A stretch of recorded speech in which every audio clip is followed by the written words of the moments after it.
I recently reached MR30 in Warframe, and to be honest, it feels like I completed the game, and also not at the same time. I can do Steel Path content with Frost, so generally I am content. But I also like collecting things, so I want to complete, trademark, Warframe. So I'd like to welcome you to Warframe MR30 to L4. There's a better name pending, I promise.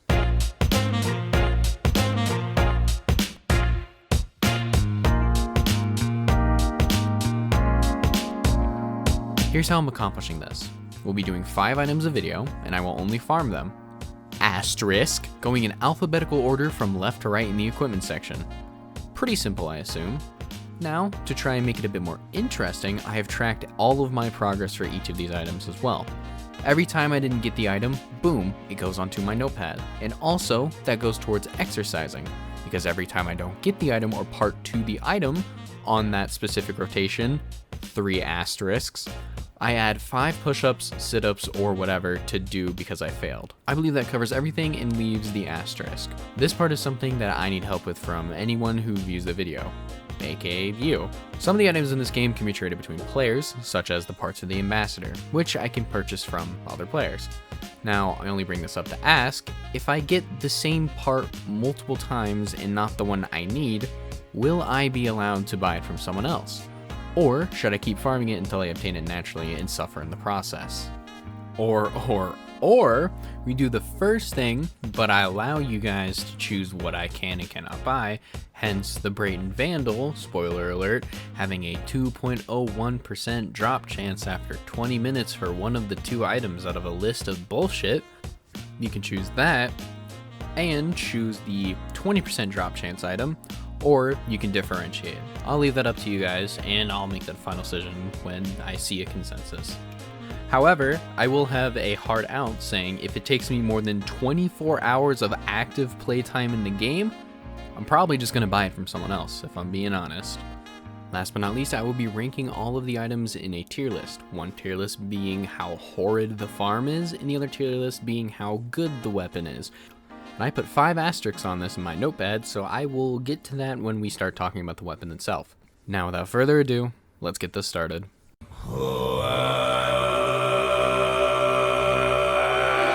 Starting off with Dante, I'd like to say that this part of the video is not scripted. So, Dante was not a bad farm at all, if I'm going to be honest. You get him through a disruption mission on Deimos, the name will be on the screen, and he's on the C rotation with his parts being a respective 7.5% for the blueprint, 5% for the chassis, 5% for the neuroptics, and 5% for the systems on the C rotation, which is a disruption mission, which means C rotation isn't bad at all, compared to every other mission type with a C rotation, aka 20 minutes on a defense mission, or survival, or interception, or anything like that. Not only that, it also has a pity system. Every time you kill a key warden, you get a certain amount of capillaries to go to Lloyd and trade in for parts, or for weapon parts, or for scenes, which is honestly amazing. It only took me around 2 hours to 2.5 hours in order to get him. I also had to pity 2 of his parts, which I believe it was the blueprint and the systems, which to me is fine. But it is up to you guys to let me know if I'm allowed to do that, which I personally want to be allowed to do the pity system, like I did for Citrine as well. Regardless, I ended up getting 1200 endo 8 times, 8 Axie L6 relics, 2 Axie D5s, 3 Axie A18s, 2 Axie B7s, an Axie G11, an Axie P6, 2 Dante neuroptics, and 2 Dante chassis, resulting in 135 push-ups that I did. The mission itself honestly wasn't even that hard, even though the enemies got up to like level 222. It really didn't bother me at all. I just was Revenant, used my 2, used my Tord to kill them really fast. Other than that, it just took a lot of time. Actually building his parts, the only things that are really difficult to get would probably be the Entrati Lanthorn, which isn't really that hard at all. The Necrocoil, you don't need too much of that, and the Entrati Oblons, or whatever they're called, little circles that you get in Deimos, aren't really that hard to get either, and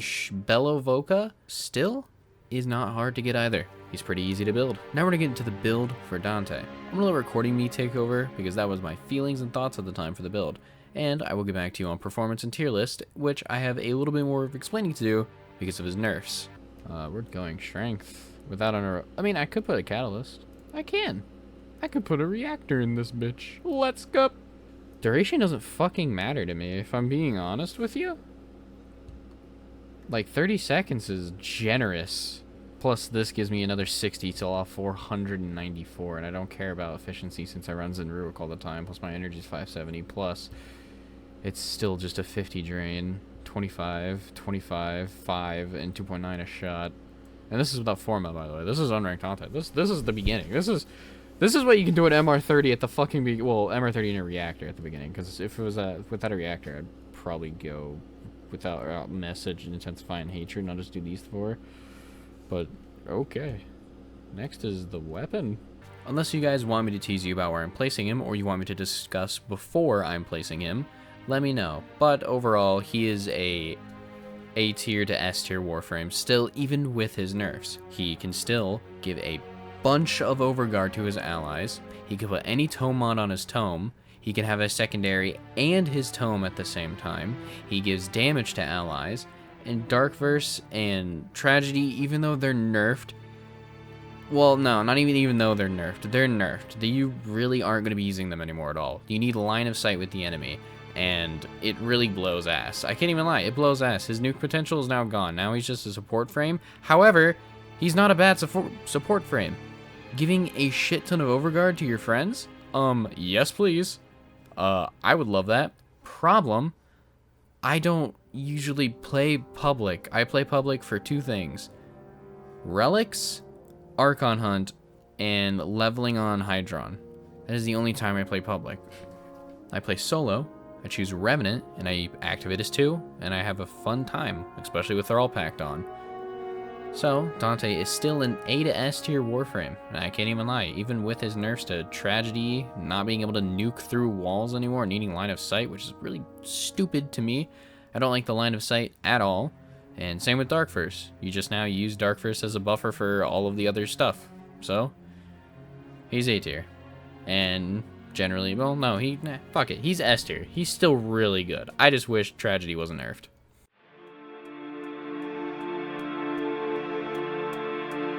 Now the Aeolak. Honestly, I don't like this gun in performance, but its farm really isn't that bad. You just have to do level 110 to 115 Zeraman bounties, and the rest of the parts are from Void Flood and Void Cascade on C rotations with a 10% chance to drop on each of them.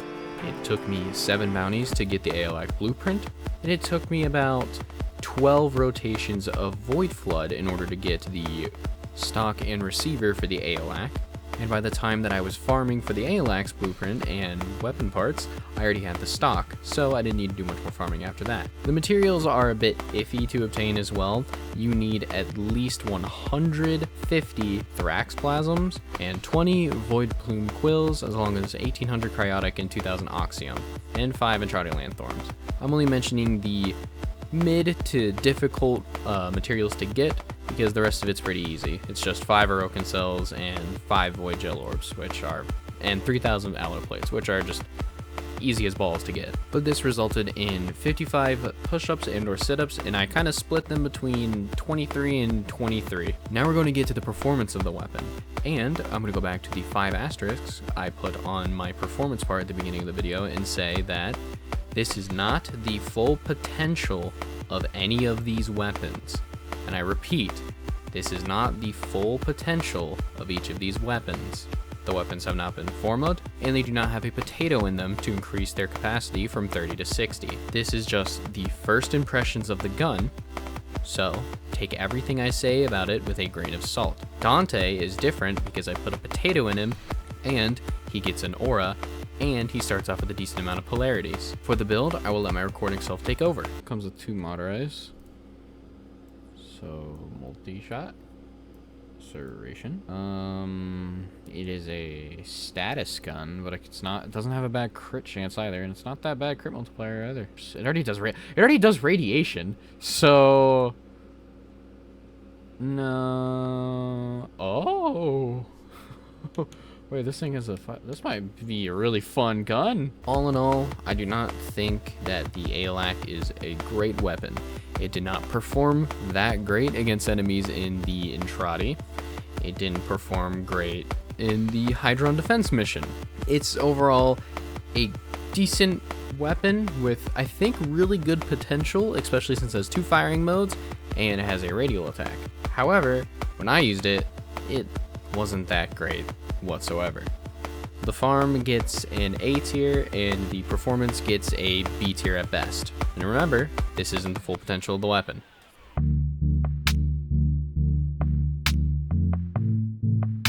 The Alternox feels like a bunch of dog shit. Honestly, probably the easiest farm out of every single one of these weapons so far. The Alternox only drops a 7.94% blueprint on a level 70 to 75 bounty, which is really easy to get. You don't have to get blueprints for its stock, barrel, blah blah blah blah blah. However, its materials aren't that bad if you have a resource booster. I also obtained the Alternox blueprint on my first try, so no push-ups and no sit-ups, which I am very lucky for that.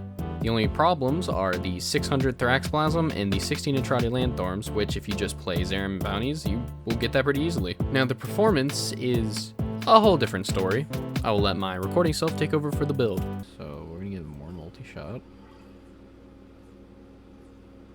Sorry. Oh no, this thing not gonna do good. This thing needs fucking Pharma.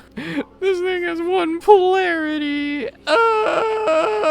Fucking, what are we doing? We're doing this one, multi-shot, baby. Later on, I also changed that build into a different status, so I do more against the Corpus in the Zariman missions. However, I can see great potential with this weapon, honestly, with its very high status chance in the orb it shoots out. However, on a first impression, no potato, very limited polarities, it's not that great. It's not a killing weapon either, but it's alright. For performance, it goes into B. For farming, it goes into A.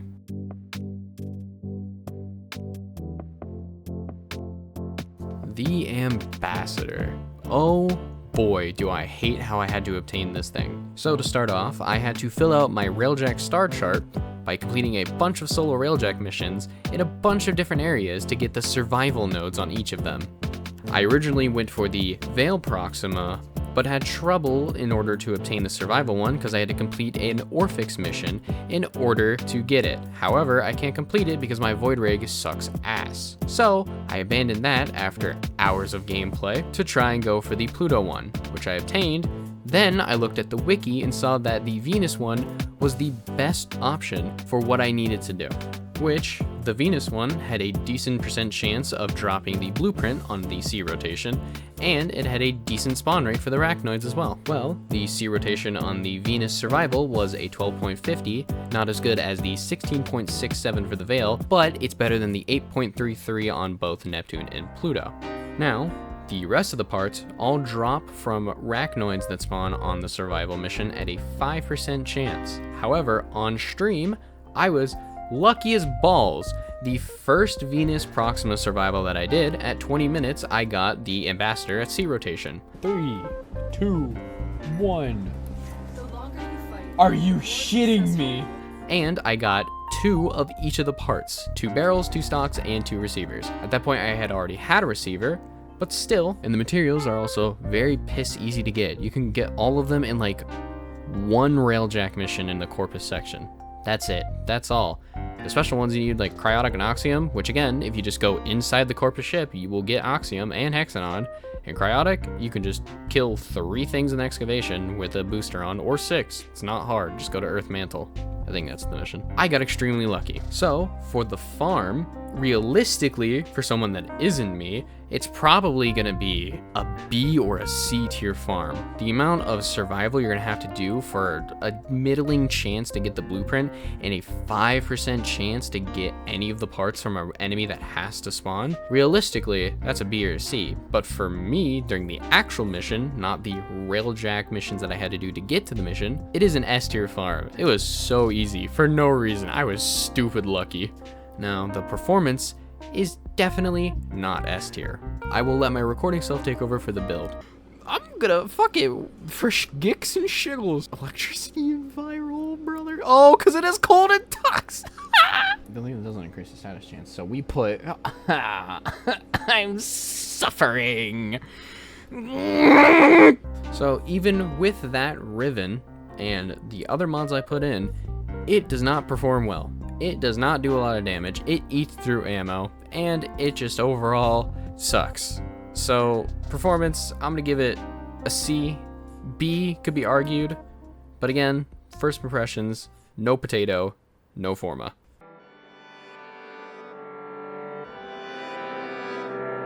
Now, to me, this was a surprise. I thought that the Basmu was going to be the absolute worst of the worst out of all 5 of these. I was heavily wrong. The Basmu is amazing. The only way to get the Basmu is through limited time events. I got it through Operation Gargoyle's Cry when I came back to the game. So, I was very lucky in getting it pretty early. However, for me, that means I'm putting it in S tier for the farm, because it was not hard at all for me to get. I just killed the dude, and boom, got enough material to go kill him. However, for everyone else that does not have the weapon, it goes in either F, because you can't get it right now, or depends, because it depends on the event, and how hard it is, and if it's even available during that event. It might be re-available during the Halloween event on this year of 2024, but I don't know. Regardless, S tier farm for me, really easy to get, including the materials. They're piss easy to get as well. Again, just a couple railjack missions, and then you have all the material you need for it. As for the build, I will let my recording self take over as well. Doesn't sound like a beam, if I'm being honest. It is a status gun. Oh, why are they all status guns? There's electricity. Just gonna run this for like a mission. So yeah, the performance on this thing was insane. I did not expect it to be this good with like 3 mods and nothing else. I might actually invest in this thing a lot in the future, because again, this is no potato, level 30, no forma. This thing to me has insane potential, but I don't know. It could suck ass later on in endgame. However, this is also going in S tier for performance.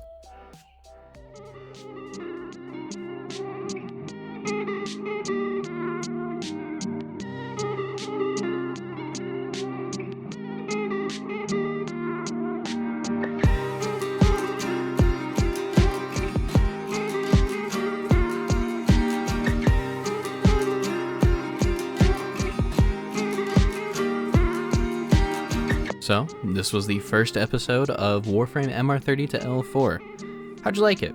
I genuinely like to know, because I think I could have done a lot better.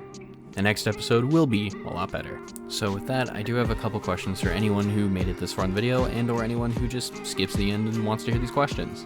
My first question is, would you guys rather have a detailed build explanation rather than just me cutting to what I was doing in the moment? Would you rather have a scripted farm and thoughts part? And I also had some funny moments during stream and some funny moments while recording the leveling process. If you guys would like to see that as well, how do you think I should slot that into the video? It's all about kind of what I want to show you guys and what you guys would like to see. Because what I want to show you is how bad the farming process is and my thoughts on, you know, first impressions with no potato, no forma, all that jazz. So I want to hear what you guys think about it. Same thing with the music. Is the music too loud? Is the music choice bad, good? Blah, blah, blah. Whatever your critiques are, put them in the comments below, and I will read them. I want to improve, as always, and I want to make this series, well, fun for me and fun for you. So, as one of our final notes, the weapons that I also got during this episode were the Serrata, the Daijin, the Felarx, the Gorgon Wraith, the Parasist, the Elatum, the Elato Vandal, the Sheev, the Stropha, the Twin Viper's Wrath, and the Zymos. So, if we come across those weapons later on in the series, I will just refer back to this episode for these weapons. And I'd also like to give a shout out to I'm Seraphich? I don't know how to say your name, I'm sorry. But yeah, pretty nice people and during my Dante run. And they subbed as well, so I'd like to thank them for that as well. And as always, I'd like to thank you for watching. Another one won't come that soon, but it's in the works. So again, thank you for watching. And as always, take care of yourself.